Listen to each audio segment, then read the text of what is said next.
pu se décider avant et qu'il aurait dû au moins avoir le courage de prévenir son entourage de sa décision. Mais Alan Carlson n'avait jamais été du genre à réfléchir longtemps avant d'agir.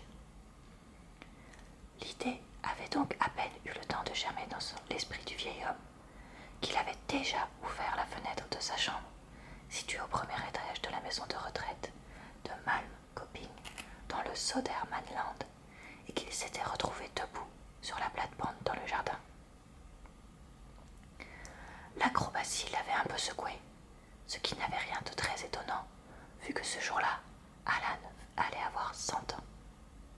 La réception organisée pour son centenaire dans le réfectoire de l'établissement commençait dans 1 heure à peine. L'adjoint Homer lui-même était invité. Et le journal local avait prévu de couvrir l'événement.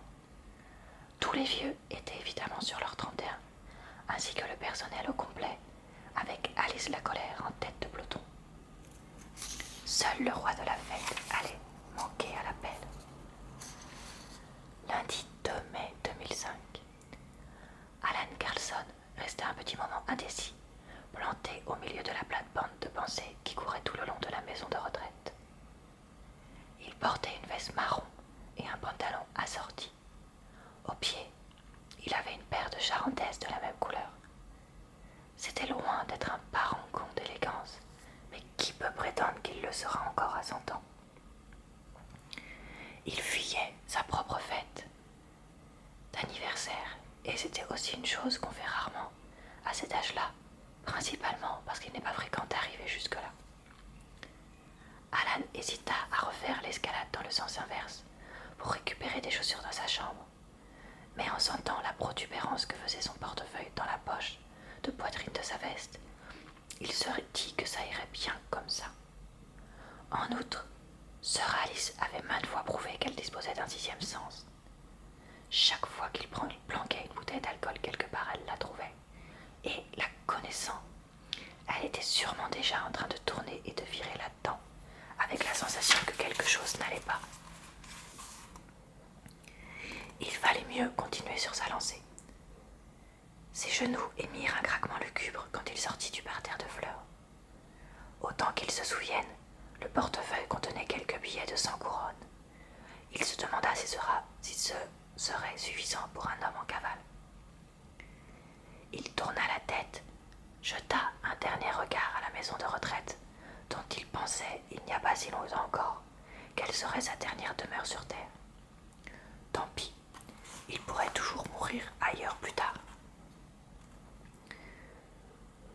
Le centenaire se mit en route sur ses chaussons pisse. On les appelle comme ça parce que les hommes d'un certain âge ont du mal à faire pipi plus loin que le bout de leurs chaussons. Il traversa d'abord un parc, puis une grande place où se tenait de temps à autre une foire dans cette ville, qui le reste du temps était fort calme. Au bout de quelques centaines de mètres, Alan s'assit sur une tombe, derrière l'église médiévale qui était la grande fierté de la région. Il avait besoin de reposer ses genoux. Les gens du coin n'étaient pas des chrétiens très fervents, et il pouvait raisonnablement espérer avoir un moment de tranquillité à cet endroit. Il constata, amusé, qu'il était contemporain d'un certain Henning Algotsson, actuellement couché sous la pierre sur laquelle Alan était assis. Henning, lui, avait rendu l'âme quelques 61 ans auparavant. Si cela avait été son genre, Alan se serait peut-être demandé de quoi Henning était mort à l'âge de 39 ans seulement. Mais Alan n'était pas pour habitude de se mêler des affaires d'autrui s'il pouvait l'éviter. La plupart du temps, il y était parvenu. Il se dit qu'il avait eu bien tort de penser à mourir quand il était encore à la maison de retraite, parce que, même perclus de rhumatisme, c'était beaucoup plus rigolo d'être en cavale, loin de sœur Alice, que couché immobile 6 pieds sous terre. Sur cette belle pensée, notre héros se leva, faisant fi de ses genoux douloureux. Il salua Henning Algotsson et poursuivit sa fuite improvisée. Alan traversa le cimetière vers le sud, jusqu'à ce qu'il se retrouve bloqué par un muret de pierre. Il ne faisait pas plus d'1 mètre de haut, mais Alan était centenaire, pas champion de saut en hauteur. De De l'autre côté du mur l'attendait la gare routière de Malmköping, et le vieillard venait tout juste de comprendre que c'était là que ces pauvres gens avaient décidé dès le départ de le conduire. Une fois, il y a de nombreuses années de cela, il avait traversé l'Himalaya. Ça, c'était dur. Alan y pensa très fort devant ce mur qui s'érigeait en ultime obstacle entre lui et la gare. Il y pensa si fort que le mur rétrécit jusqu'à devenir un petit muret de rien de tout. Et quand il fut parvenu au minimum de sa taille, Alan passa par-dessus, malgré son âge et ses genoux. Comme nous l'avons dit plus haut, Malmköping était une ville assez calme ce jour-là, et ce jour-là ne faisait pas encore exception. Notre fugitif n'avait encore rencontré personne depuis qu'il avait décidé de ne pas fêter son 100e anniversaire. Quand il entra dans la gare en glissant sur ses pantoufles, la salle d'attente lui parut déserte. Au milieu se trouvaient 2 rangées de sièges disposés dos à dos, tous libres. Sur la droite, 2 guichets.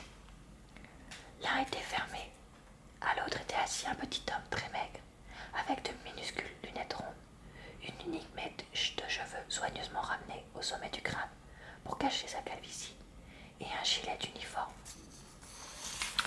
L'homme leva le nez de son ordinateur d'un air ennuyé quand Alan entra. Peut-être trouvait-il qu'il y avait un peu trop d'affluence.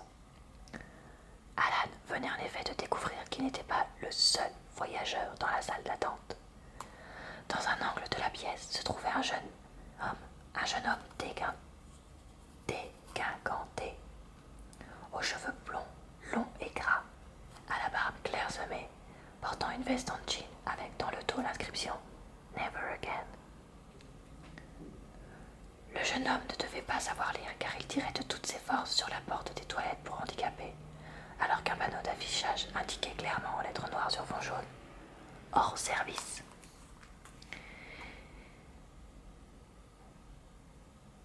Il finit tout de même par bifurquer vers la porte d'à côté, où il rencontra un nouveau problème. Visiblement, il n'avait aucune envie de se séparer de sa grosse valise grise, montée sur roulette, et les WC étaient trop exigus pour les accueillir tous les 2. Alan se dit que le jeune homme n'avait que 2 options, laisser la valise en dehors ou bien la faire rentrer et rester lui-même à l'extérieur. Voilà, je ne vous en dis pas plus sur ce livre.